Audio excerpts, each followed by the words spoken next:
First tonight, the end of Oregon's universal mask mandate is just 10 days away now, and that goes for schools, too. Good evening. I'm Laurel Porter. And I'm David Molko. Starting March 12th, it's going to be up to districts to decide whether to require masks in schools and whether you think politics should play a role here or it should be left up to personal choice. Today, state officials offered up some guidelines. Here's Tim Gordon. A week and a half away, and things will change when it comes to masking up. So state health and education leaders put out new guidance Wednesday. Starting March 12th, Oregon will pause current contact tracing and quarantine protocols, and that will be for schools too. Because quarantine will no longer be required in schools, regardless of vaccination status, Test to Stay will shift to a form of modified quarantine to enhance exposure testing for those at highest risk.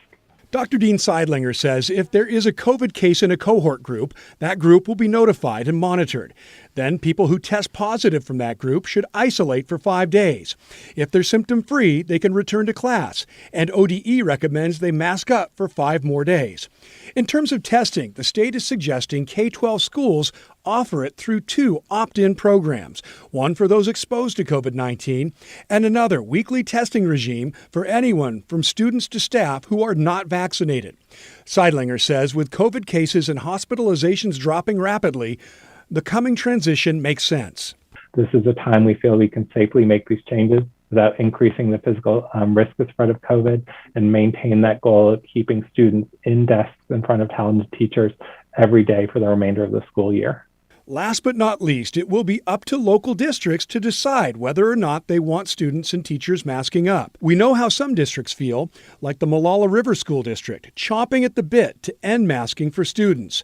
Whatever course districts take, state health officials hope local leaders will follow the science. Like everything in the pandemic, it's dynamic and it changes from week to week. So we're hopeful that our local leaders will look to that data and make decisions based on the data and based on the experience of the communities that they serve. And they hope compassion and not politics lead the way locally. As we move toward this new stage and begin to witness these changes in how we approach individual and community safety, I hope that we can offer one another grace and patience through the transition. Tim Gordon, KGW News. A lot of news to get to tonight. We turn next to our housing crisis. Portland's mayor says he knows it is worse than ever, and he knows people are frustrated. I've talked to them. We know this to be true. So tonight he's issuing the latest in a series of executive orders. This one cuts through red tape, brings all homeless services, which are scattered across city bureaus, under one team. Now it is called the Street Services Coordination Center, and the mayor is going to run it. He says it'll make the process of getting people off the streets much faster. Maggie Vespa joins us now. Maggie, reporters with you at the forefront, I imagine, had really one big question today. Is this going to make a difference? Yeah, David, exactly. I mean, for people sitting at home who really don't care about things like job titles and red tape in City Hall, that's kind of the point, isn't it? Like, will this get people off the streets and into safe housing? And 6 years in, will Portland get a handle on this crisis in any real way? Well, the mayor was blunt today. He said this is one procedural but important piece of a much larger puzzle. And he noted this is one of several emergency orders, as you said, that he's issued recently. Another one, for instance, banned camping along major roadways. He did that last month after studies showed the majority of pedestrians hit by cars in Portland are homeless. Still, more than 4,000 people live on Portland's streets and in its shelters. And lately, the city has struggled to open large sanctioned villages or outdoor shelters to house the bulk of Portland's homeless. Mayor Wheeler is one of several Oregon mayors pushing state lawmakers also for more money to open these shelters. And he says the state and the feds need to do much more to address this crisis, which is growing up and down the West Coast. People can blame me if they want. If that's hopeful, go for it. But that's not why I'm here. I'm not here to be, the beanbag dummy. I'm here to work very hard to address the homeless crisis. Again, the mayor was blunt today. That push, by the way, to state lawmakers is producing some results. Oregon Democrats are, amid the ongoing short session, pushing a funding package that would funnel $25 million to local cities and counties to open shelters, and it seems likely to pass. Also, the mayor today said we can expect more executive orders tied to homelessness and tied to camping. And David, again, 6 years in, I asked, why now? Like, why are we doing this now? And the mayor said with the COVID cases falling and the pandemic kind of winding down, and with summer on the way, he said this spring offers a unique opportunity and, quote, we can't afford to squander it. We certainly cannot. Maggie Vespa, I appreciate your reporting on this. Thank you. We are still working to learn more about a deadly shooting near a North Portland park yesterday. Police were called out to North Williams and Stanton Street yesterday about noon, and they say they found a man shot and killed near Dawson Park. That's across from Legacy Emmanuel Hospital, but they weren't able to find a shooter. If this is ruled a homicide, it will be the 21st homicide in Portland so far this year. Well, families with transgender children are closely watching as dozens of states like Texas work to put a target on trans teens and their parents. And while Oregon may have strong protections, people here, they're still feeling the impact. Galen Etlin tonight on how the big picture for some is life or death.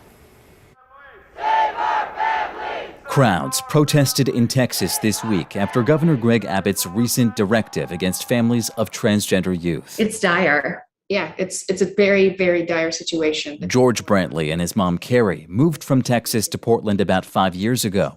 George is 13 and trans. People accepting who you are is a very big privilege. A privilege he knows is scarce. Texas officials' reinterpretation of the law says providing gender-affirming medical care is child abuse.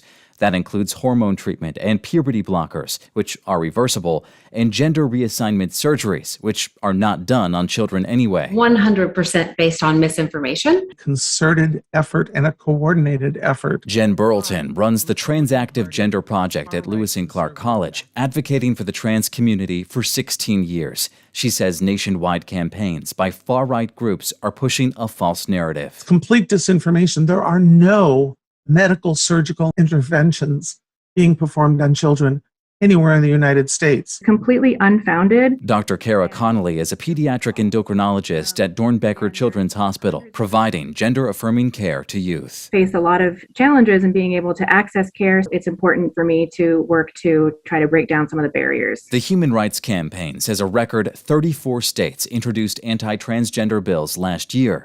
NBC reported 7 states added new ones in just the first week of 2022.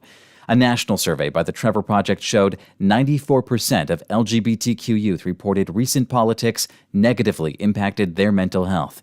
42% seriously considered suicide, including half of trans and non-binary youth. Basic care that acknowledges their existence goes a long way. Is medically necessary and life-saving. A year-long JAMA Network study of transgender youth showed that gender-affirming healthcare led to a 60% decrease in moderate to severe depression and a 74% decrease in self-harm and suicidal thoughts. Where do we go from here? You have to speak up.